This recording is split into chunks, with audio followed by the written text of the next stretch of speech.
बिस्मिल्लाहिर्रहमानिर्रहीम। उर्दू ग्रामर के लिए आज हमारा टॉपिक है हरूफ इल्लत। क्या है ये हरूफ इल्लत? इसका दूसरा नाम है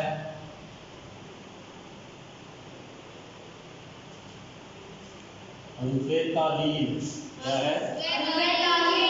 अब इसकी हम तारीफ लिखेंगे कि हरूफ इल्लत की तारीफ क्या है। मेरे साथ साथ पढ़ते जाएं। ऐसे अल्फाज जो किसी सबब या वजह के लिए इस्तेमाल होते हों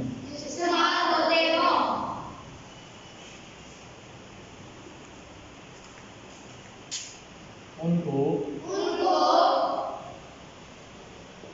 हरूफ इल्लत कहते हैं। उनको हरूफ इल्लत कहते हैं।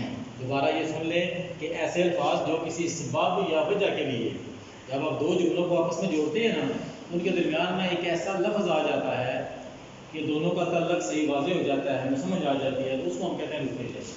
ठीक है, हम इसमें लिखते हैं मसलन कौन कौन से हैं। क्योंकि, क्या लफ्ज़ है? क्योंकि, लिहाजा,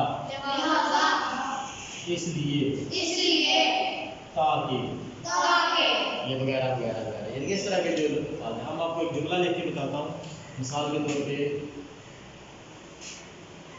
मेहनत करो ताकि तुम कामयाब हो जाओ।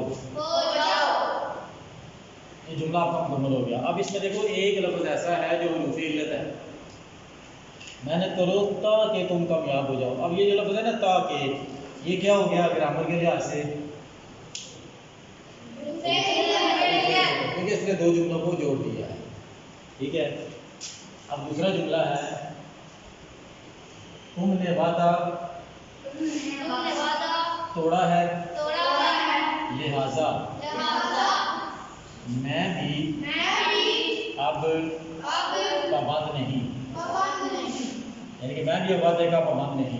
तो इसमें ये लफ्ज़ जो है ना लिहाजा, ये आपका हरूफ इल्लत या हरूफ तालील, हरूफ इल्लत है। जिस तरह ये अब सबको काफ़ी सारी और भी मिसालें हैं।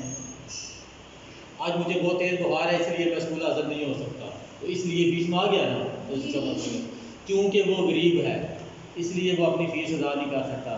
तो चूँकि जो है ये आपका हरूफ इल्लत है। बड़े सारे अल्फाज हैं। तो आज का हमारा टॉपिक था हरूफ इल्लत, यानी कि ऐसे अल्फाज जो किसी सबब या वजह के लिए इस्तेमाल होते हैं उनको हरूफ इल्लत कहते हैं। ठीक है, मसलन क्योंकि, लिहाजा, इसलिए, ताकि, ये सारे। ये दो मिसालें मैंने दी हैं। मेहनत करो ताकि तुम कामयाब हो जाओ, और तुमने वादा तोड़ा है लिहाजा मैं भी आप पाबंद नहीं। तो इसमें ताकि और लिहाजा ये दोनों हरूफ इल्लत हैं। उम्मीद है कि हरूफ इल्लत का ये जो عنوان है, टॉपिक है, ये आपको समझ आ गया होगा।